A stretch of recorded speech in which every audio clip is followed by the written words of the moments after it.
Okay, so we are live this morning with Robbie Steinhouse. Hello, everyone, and hi. Nice to see you again. How are you? So thank you very much for organising all this. No, it's our pleasure. Thank you very much for joining us today. I mean, the intention of these are just to give people a little bit of insight into your presentation at the conference next year. So really tell us, first of all, start off by telling us a bit more about you and your presentation, which sounds really interesting. I will indeed. Well, in fact, I have some notes here, would you imagine? Yes. So basically, there was a presupposition that always intrigued me that NLP is a model, not a theory. So I always sort of thought, well, what does that mean? It sounds kind of clever. It sounds like NLP is somehow special, and other forms of psychology, which are based on theories like Freud's ego, superego, and id, or something like that, are theories because there's no truth in them. But NLP is a model, so it's sort of somehow better. And I sort of thought, well, is it a helpful belief? So I went and dug out, actually for this talk, a quote from Frogs into Princes.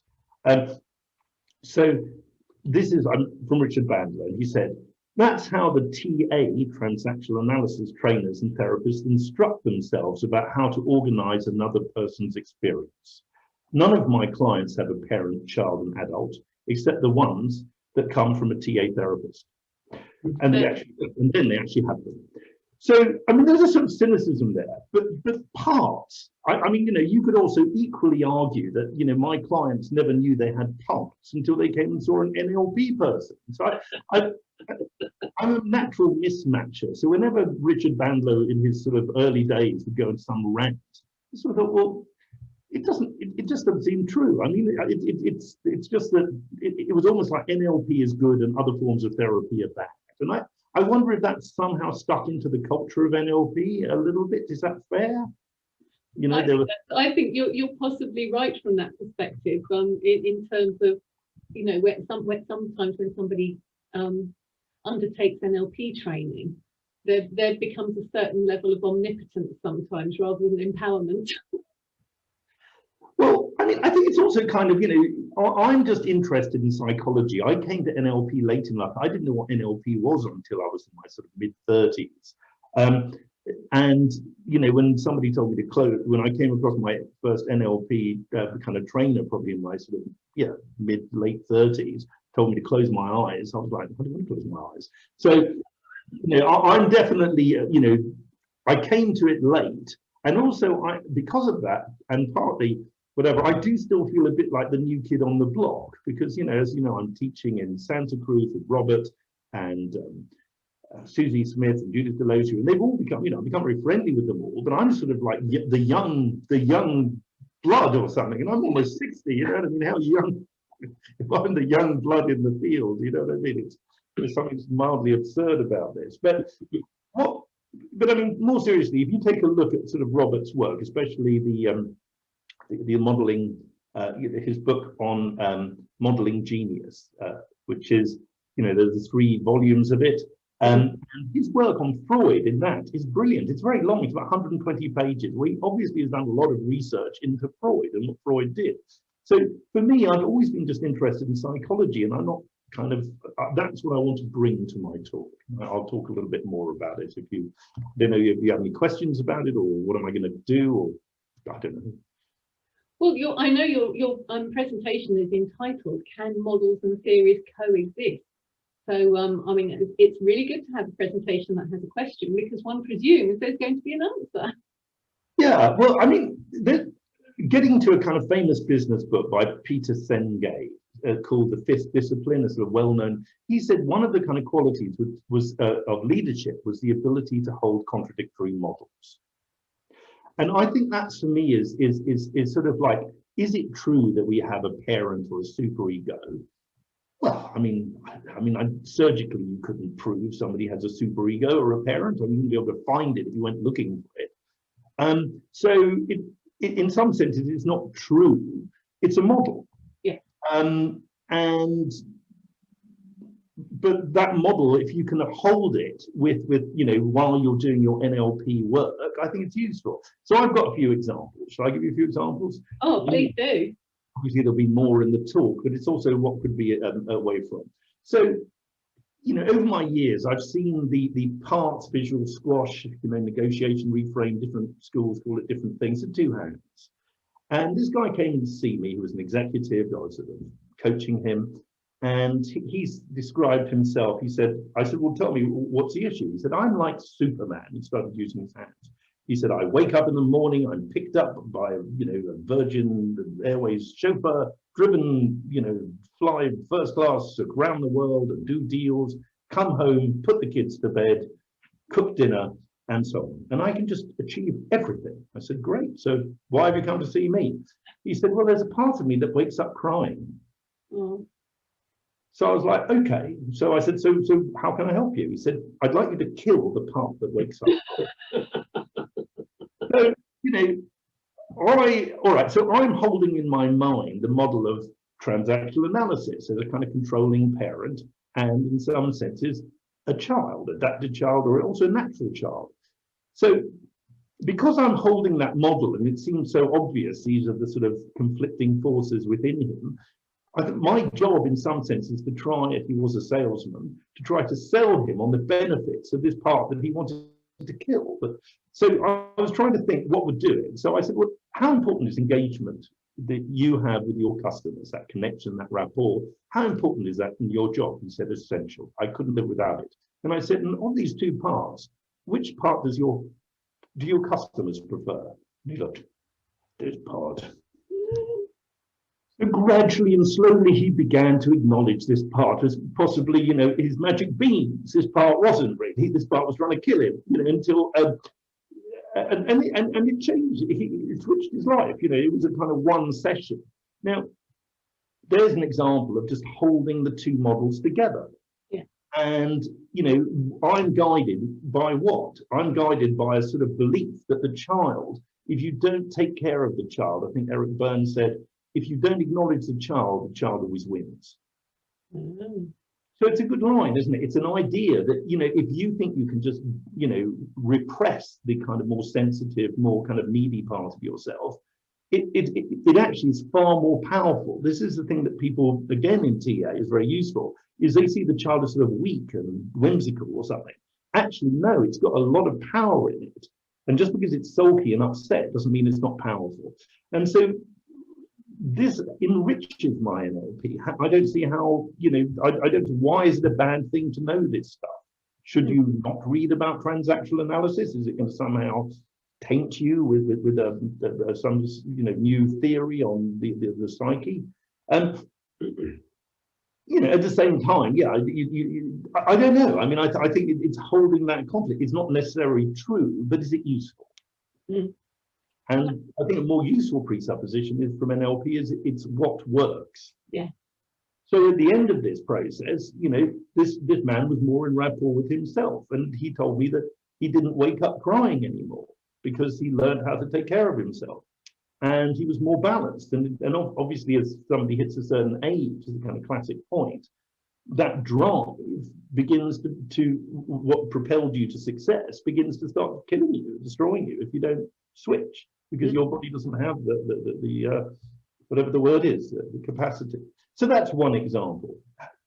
Shall I give you another example? A different model, different. Well, don't give away too much of your too much of your presentation. There's a lot of it. I mean,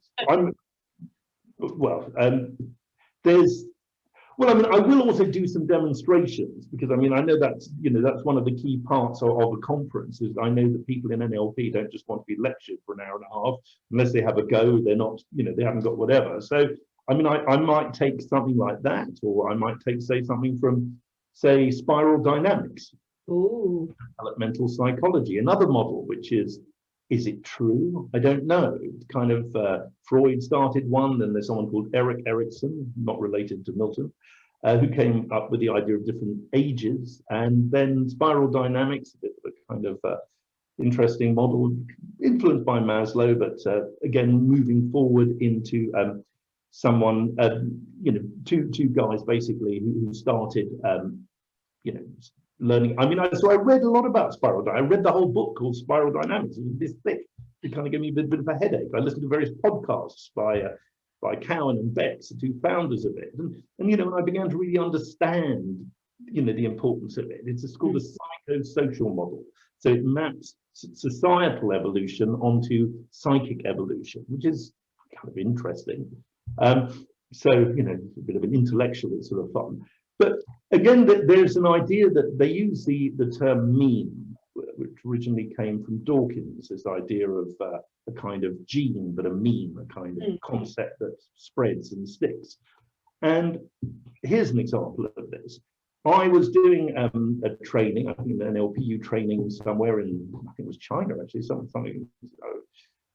I used to train Judith Delosier, but she was never there. I never saw her. We did all these courses together. I never met her. I never saw her. I called her up on Skype at the time or whatever it was, and she talked to me and didn't feel much the wiser after it, but it was always nice talking to her. And then I was doing some re-imprinting, classic Robert Dilts kind of process. Yeah. Guy goes back on the timeline, and how do I contrast this to the spiral dynamics? Well, there is something called the red mean, and red is a sort of angry, you know, you could say, if you want to look at, say, Vikings, or as a sort of model of a sort of kind of fairly violent society, or the Mongols, there's an idea of a sort of like pretty violent sort of, you know, level of. Now, this red mean, which is probably not the very earliest one, but a bit later on, is the idea is where the child gets through the terrible twos and starts saying no. Do you remember this period in your own children? Yeah. So how do you greet this new assertiveness from the child? So this poor chap wandered back along the timeline, and he was quite, you know, a big guy, and he literally fainted when he was 2. I had to literally collapse him. He collapsed onto me. Thank God I was standing behind him.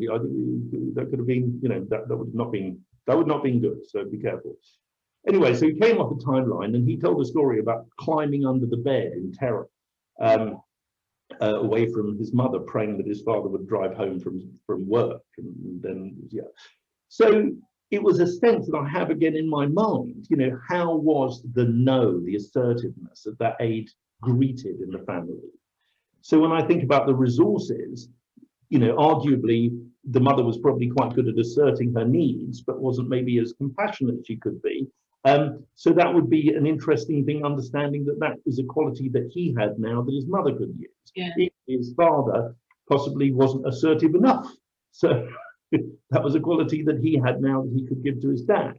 But again, it's understanding that. Now, I'm not saying I imposed it on him. I had, you know, I offered him, you know, as you do in NLP, that thing.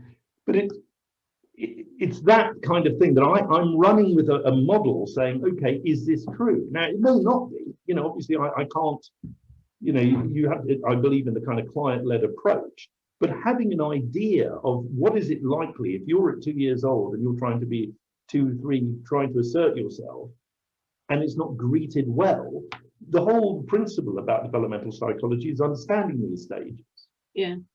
And the thing is with models as well, that it doesn't necessarily, and we talk about models a lot, don't we, from that perspective, that especially in a more corporate environment, models are so much easier to, they're so much more readily accepted, aren't they, within certain contexts, maybe education as well, but certainly it's interesting that whilst there is this argument that there needs to be a lot of research and everything like that, actually there are many contexts in which models are way more easily accepted than research, from the perspective of the need. You know, somebody wants to understand a model, it's much easier to understand the model than to be given a textbook like that with the research behind something. And I know from my perspective, I'd rather know how it works and whether it's worked than what's backing it.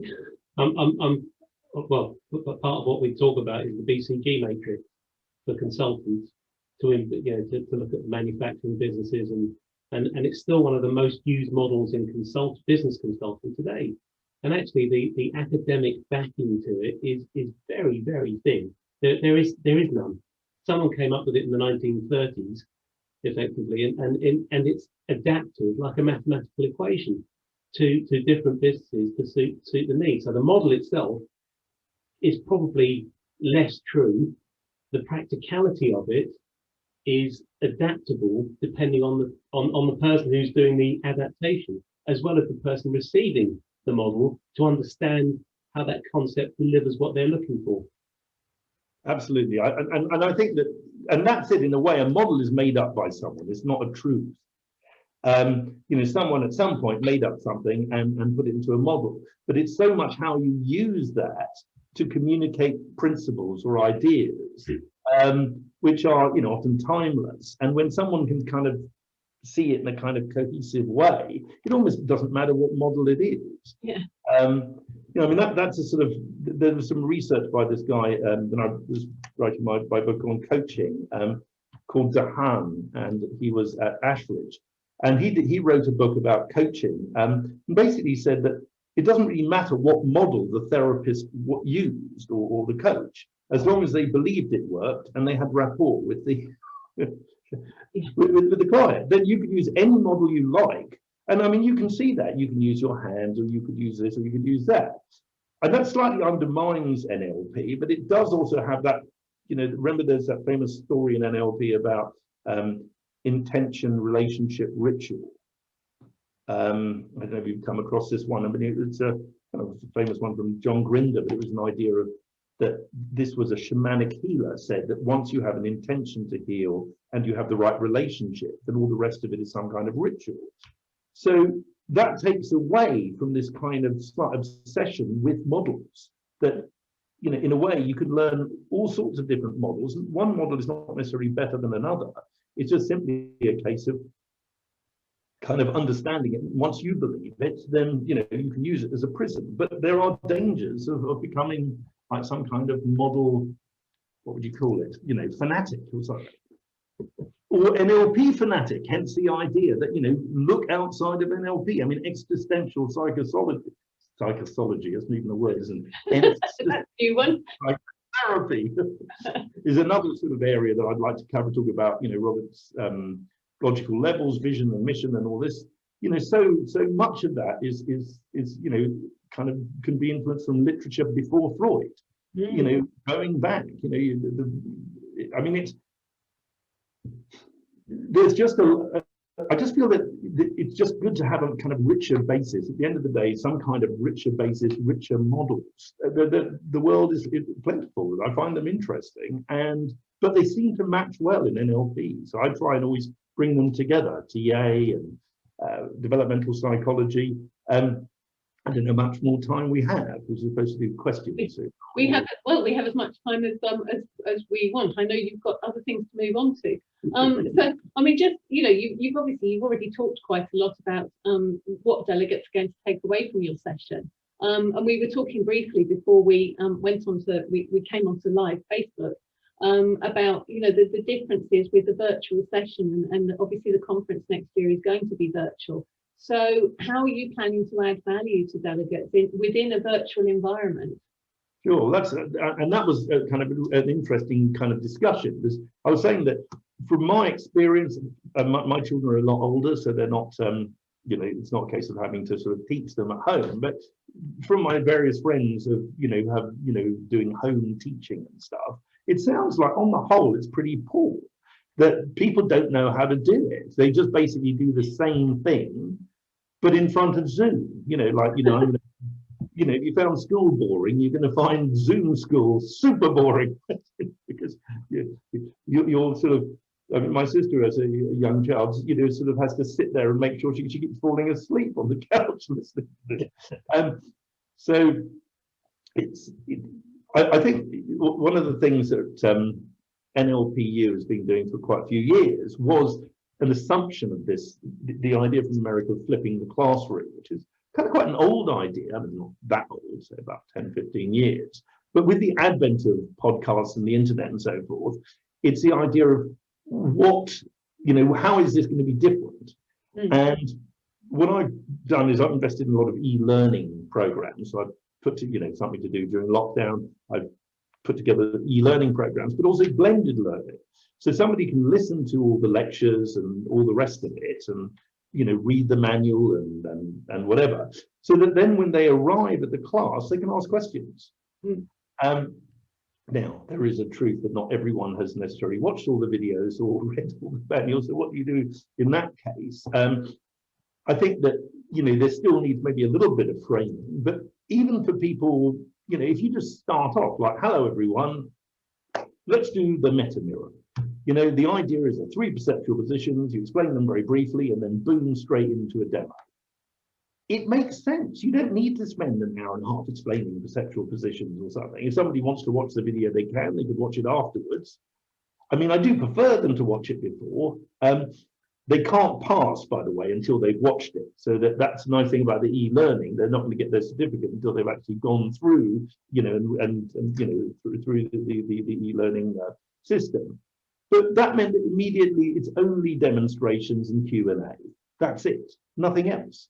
And that keeps the attention and it keeps, the connection. And with lots of breakout sessions, people begin to meet people, they get into groups of 2, groups of 3, and by the end of it, there was a sense, I felt it, there was a sense of a field, there was a sense of, there was a community, and as the trainings progress, people can begin to swap Zoom numbers or whatever, and then arrange their own sessions, because that's, makes more sense if they want to do a programming piece of work in 2. So yeah, I mean, I've been doing this for a while now, and I think that's really it. I mean, the secret is less talking and more action, really, for it to work. But it requires, for me, a shift. It was something I've been thinking about personally for a long time, is that I've become a bit like a film director. But sadly, it's always me on camera, or me and a client, but trying to cut it down and look at it and think about that, or do it again, or send it off. So, but it makes sense, doesn't it? Yeah. Augmenting it with PowerPoint and little bullet points appearing, little explanations. So yeah, I found that I think it just requires a certain discipline. But obviously, once you do this stuff, you have something that lasts. You have, that now I've invested the time and effort into producing this material. I can see that, blended is a good way forward, even if you wanted to do it as, somebody wants a bit of a reminder of what they've seen. So one of the questions that came up in our previous Q&A session was, or suggestion was having a pre-conference reading list. So are you suggesting that there may be some, I mean, obviously, people who come to the conference are NLP trained already, which is quite key, having an audience, as you say, that know what you're talking about. Is there anything that you're going to be recommending that they read or study or watch before they come to your session? Well, I mean, I hadn't thought that. I'm happy to do that. I mean, it's an interesting idea. I think that, especially since I'm kind of talking about material that is not NLP, such as spiral dynamics or transactional analysis, or I was going to go on to, can I do a little segue into one other thing, just about, so Dilt, Gilligan and Delosier are all very keen on archetypes, and I've been kind of influenced in my own models and on the idea of archetypes. And Judith Delosier has got a process called tracking transitions. I don't know if you're familiar with this one. It's not very, no. It's a really interesting one. It's based in the same way Robert, with his hero's journey, kind of took Joseph Campbell's work and created the process Hero's Journey. Judith created something from Carol Pearson, who's an American psychologist who wrote a book called Awakening the Hero Within. So it's a good read. Yeah, it's got like 12 archetypes. You condense them to 5, and then there's a sort of dragon rather than a demon, and yeah, I mean, so that material, I mean, I think that again, it was kind of useful to understand and have a kind of greater understanding of archetypes beyond just NLP's sort of 3 popular ones from that side of NLP, the kind of, the strength, softness, and playfulness, which is 3, but you have a few more. Yeah. I can give another story of how I've used it if you like. I don't know how much more time we've got. If you've got time, absolutely. Okay, so last year I was doing, it was so nice to do this, live training. I was in Santa Cruz, master practitioner at NLPU, and doing the hero's journey. I convinced Robert, because Robert's got a lot of content. I said to not do the hero's journey would be like seeing a Led Zeppelin concert without Stairway to Heaven. Robert was convinced. He said, well, you can't, obviously. So anyway, so I did a demonstration of the hero's journey with somebody, and they were interestingly, they came from a ecclesiastical background. They were well, he was a priest basically, a bit of a minister, or I think they call them ministers in America, and he, was stuck at a certain point. And I was thinking again about Carol Pearson and the archetypes, innocent, the martyr, and his demon, in fact, was a single mother who he couldn't help, and how he felt so guilty about it. So, having read this, I remember, and I think suddenly popped into my mind as a sort of Jewish atheist, the line, "You can only save one soul at a time." Mm-hmm. And I just said that to him, which seemed like a kind of very practical point, doesn't it? And he had some moment, and then he went into second position as this young woman he couldn't save, and had like some kind of epiphany. And it was really nice. And, there was that kind of transformation. But again, I'm holding these models, these archetypal models in my mind. And I've read a lot about it. I've read Jung, I've read, The Hero's Journey, or The Hero with a Thousand Faces by Campbell, and I've read Carol Pearson, and I've read a lot of stuff on archetypes. So I'm holding a sort of deeper thing. And I think there's this thing, they use the iceberg metaphor. If you're doing something, it's good to have a lot more depth beneath the surface. So something like The Hero's Journey is an archetypal journey. And if you're not really familiar or in kind of embedded in archetypes yourself, then you're going to miss certain kind of cues. Absolutely. So I can't see how it hurts, as long as you can see that a model is the most, probably the best one, isn't it? The map is not the territory. None of these things are true, but it gives you a wider map, because as I said, from my own background, it's not something I can readily identify with, being a priest or a parson or whatever. It's not my, I've never done that, but I have a sense of different archetypes that different people would kind of pass through. Martyr in some way. So. But that's the beauty of the flexibility of NLP, isn't it? Really, that it does open our minds to so many different things, and having that flexibility, and also combining that with respect for another person's model of the world. You're talking about that in terms of there's just all these different models, and if one just approaches those with a natural curiosity, then it's amazing how they become just additional tools in the toolbox, don't they? I mean, we often talk about NLP being their tools in the toolbox, and they can sit in the toolbox nice and shiny and never get used. And funnily enough, they may not be that successful in that point. But if you've just got all that different knowledge, like you say, that all the bit that underpins the tip of the iceberg, there's all that information, all those gems that you can call upon when needed. And like you say, it's what works. And I think that is embodying, from what I'm watching and listening to you, that's embodying NLP in having that flexibility to be able to just embrace whatever works, and embrace those models and pull them in to whatever work you're doing. Absolutely. And I suppose ultimately the kind of mastery aspect of it is where you're not thinking about them, that you're just present, but they somehow sort of just bubble up.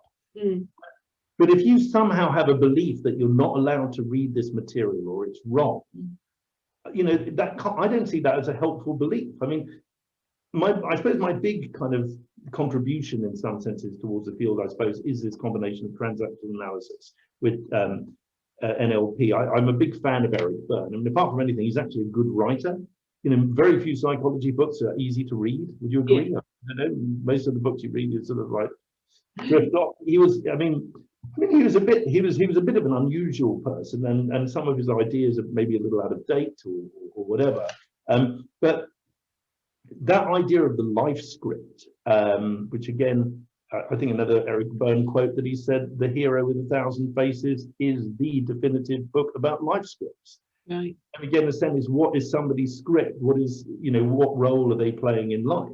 and that the level of identity, understanding, exploring that at the level of identity, you're going to have a whole kind of host of beliefs that are going to fit if you have a kind of overriding role.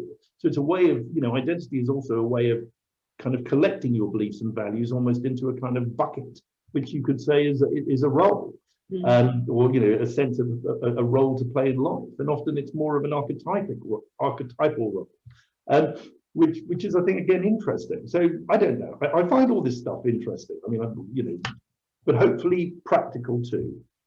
Absolutely. And I mean, I'm sure that you've given people an amazing flavour of what your presentation is going to be about, and the plethora of information and models that are going to be found within it. Wow.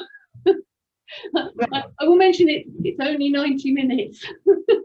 I know. I think You need to have the opportunity to have a go. So I think, there is a kind of truism that sometimes it's better to get a little bit deeper into one thing rather than sort of too narrow. But the other point here is about sort of having a little introduction to the material. Is just that encouragement to say, take a look at these different things.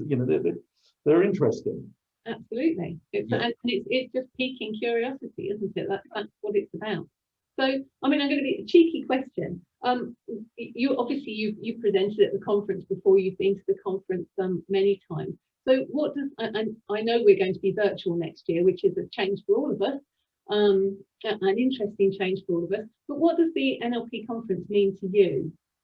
Well, I mean, to me, I think that, when I first came to the NLP conference, I remember I was thinking about this in Regent's College, and it's actually where I do most of my training now. Yeah. But I at that time, it was quite a long time ago. I'm trying to remember when it was. I mean, it would have been. It was a long time ago. I can't remember. It would have been, 2006 or something. Anyway, 2007.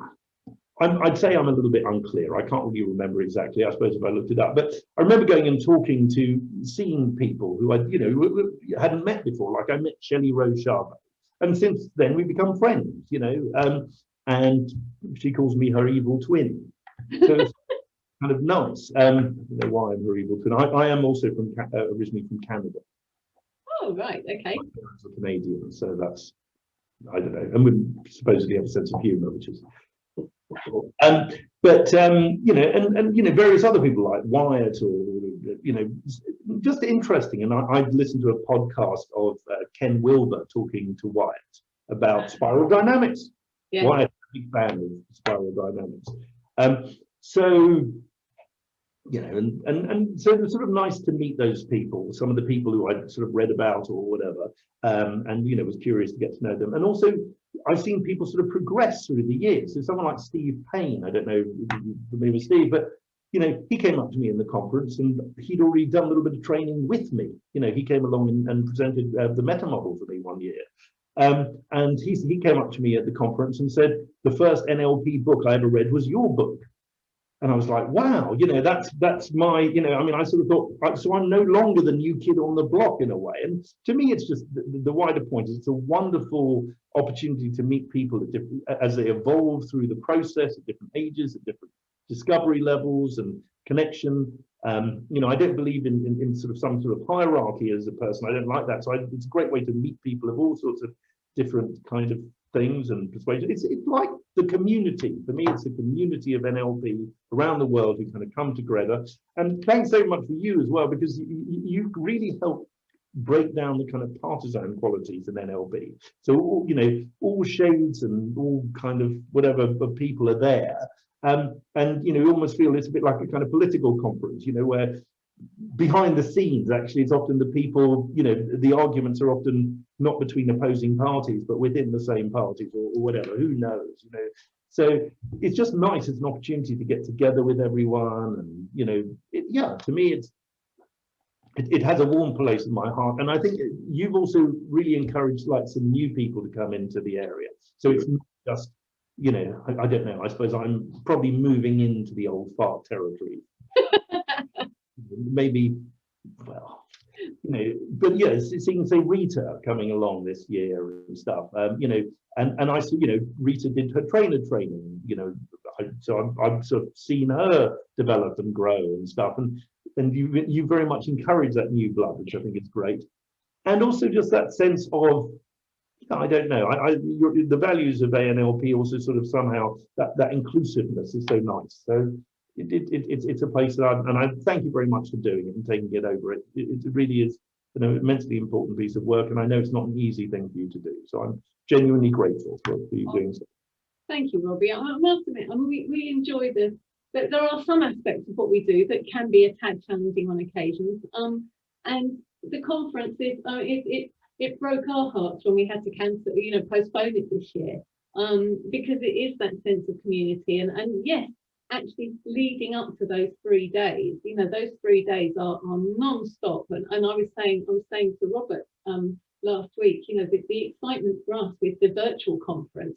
I mean, it's a whole new ball game in terms of technology and stuff like that. However, normally the stewards and ourselves, the ANLP team, we don't get to see any of the conference at all because we're so busy, working like swans behind the scenes, making it all happen. So it's really exciting for us that actually this year we'll be there over the 3 days working like swans to make it all happen. And we'll get the opportunity afterwards to actually go and look at some of the presentations, and I've never done that before. So it's really exciting from our perspective that we will be able to actually enjoy the presentations afterwards. So yeah, it's quite important. It's going to be different, but that's quite an important part of it, that actually all those times when people have to make a decision between which stream are they going to go to, it doesn't matter this year. Yeah, because you can go and watch a recording later and stuff, which is fabulous. I think there are all sorts of things. I mean, as Robert said, there was that thing about everyone having a front row seat, which is sort of true to some extent as well, obviously. So there's some, but it also opens the opportunity for people who couldn't afford to come or couldn't, for their own commitments come. And some conferences have grown much bigger. It also makes the opportunity for it to become more profitable. You don't have to spend so much on it, and you can have more people coming, which is kind of like a double benefit. I don't know. I think I've seen that. Like with practitioner. I had people in different countries coming. Somebody's in Switzerland, somebody's in India. They probably wouldn't have come over to do it if they, if they had to, fly. Some of them might. And what about the footprint? I mean, think about what the footprint of a conference like this must cost. Absolutely. CO2. I know you were close to Heathrow, so you would. Absolutely, no, and it is, and sort of there are those pros and cons to both ways, and we sort of, we originally started by thinking, well, maybe what we'll do is we'll alternate year on year, and have an in-person conference, because you just can't beat a proper hug. That isn't done in a virtual way. But there may be, who knows, somebody might be working on that technology, but it's not here yet. And so there's that side of things, but there is also that opportunity to, as you say, broaden it, take it out to a wider audience, and have the two working year on year. I mean, at the moment, it's sort of, who knows what's going to be happening in 2022. We're still all sort of, hold your breath and enjoy the journey. But it is that lovely opportunity to be able to balance out both things, and that's what we hope to bring. And as you said, the intention is we would love the virtual conference to reach a really wide audience, not just because of the profitability, because we've obviously got last year's losses to recoup, but also because we said, we can then invest that in the in-person conference. And if we could get to the stage where we can afford to do recordings for the in-person conference as well, so that those people who have to make a decision to go to one stream because they haven't got Hermione Granger's time turner, they can then still enjoy the other streams afterwards. So there's all sorts of opportunities that potentially arise out of a change in circumstances. No, absolutely. I think that it's a really good point, but I think there'll be a hunger for connection after this rather sad year. So I think next year, the year after, it will be nice for people to have the opportunity to see, to hug, to have little chats in, the buffet area or whatever I call it. Definitely, yeah. So, absolutely. So I don't know if we've got any questions. We've had a lot of people. We've had a lot of love and a lot of likes and hearts and thumbs flying all over the place from various people. we don't have any questions because you've answered everything in your talk anyway. I think people are busy reading Crime and Punishment by Dostoevsky and The God Principle by Dawkins and all those good books. But they'll go on the list, Robbie, I'm sure. Yeah, well, a reading list, it's an interesting idea, or sort of some videos. It's certainly something to think about, isn't it? It's a good idea. But yeah, the only problem is that for many people, the word homework is a kind of negative anchor. You know. We refer to it as home play. Before you attend my session, no one's there. No, I think, I mean, it is what it is, isn't it? So, you know, people will come, and I think, as you said, it's piquing someone's curiosity.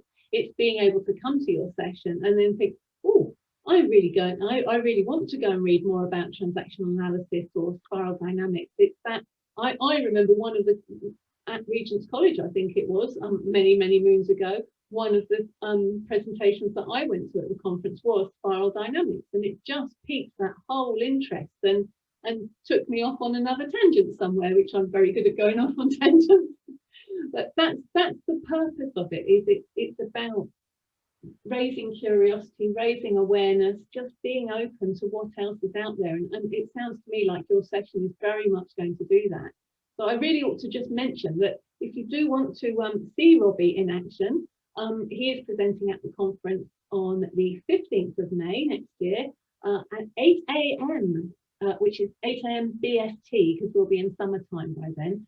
So be an early riser for that one. But of course, that does mean that our friends Europe and beyond, going that way in the timeline, that they could possibly be watching you whilst they're having their lunch. Yeah. No, I had that. I remember having to wake up once at sort of 5 a.m. to be able to sort of provide a sort of lunchtime slot in China over the lockdown. So I've been having all sorts of kind of peculiar time frames. So and that's also the wonder of this sort of new global world. But yes, well, thank you very much. I suppose, you know, if I had some closing remarks to make, it's just back to transactional analysis. My own sort of kind of love of the subject has created a process that I created called re-scripting, which I also did do my own training. I've now started teaching it at NLPU, and it's a kind of combination of clean language and transactional analysis, probably a bit of influence from the hero's journey and so on. And you know, I remember somebody once said, I don't know if this is a kind of cultural appropriation, but you know, after a while, mastering NLP is a bit like a stir fry. You know, you take all these different disparate bits and somehow hopefully create your own dish, and hopefully it's tasty. If I could use that. I think that's a beautiful metaphor to end with. So yeah, thank you very much. We have no questions. I'm sure there'll be questions afterwards, and if anybody wants to ask anything, then do come to the conference next year. Absolutely. So thank you very much, Robbie. We really appreciate your time today. Well, thank you so much. It's lovely to see you both again. And yes, well, and thanks everyone for watching. And I hope that you found the talk interesting. So much appreciated. Super. Thank you, Robbie. Take care. Thanks, Robbie. Bye. Bye-bye. Bye.